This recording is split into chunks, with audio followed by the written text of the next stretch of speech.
Inflation is the increase in prices of goods or services over time. Sarah just got paid.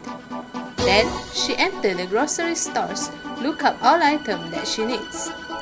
This item cost her a total of $100.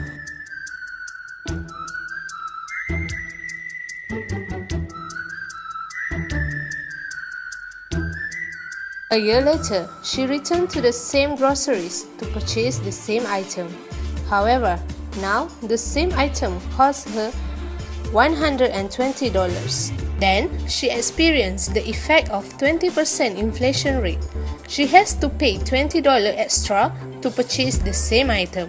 When more dollars are issued for a limited of asset, the value of each dollar is decreased. Many countries' central banks set an inflation rate target of 2 to 3% per year. Before we end our video, I would like to conclude that inflation is a sustained increase in the general level of prices for goods and services. When inflation goes up, there is a decline in the purchasing power of money. Inflation is measured with a price index. The two main groups of price indexes that measure inflation are the Consumer Price Index and the Producer Price Index. From what you have seen in this video, you should have some insight into inflation and its effects. Like so many things in life, the impact of inflation depends on your personal situation.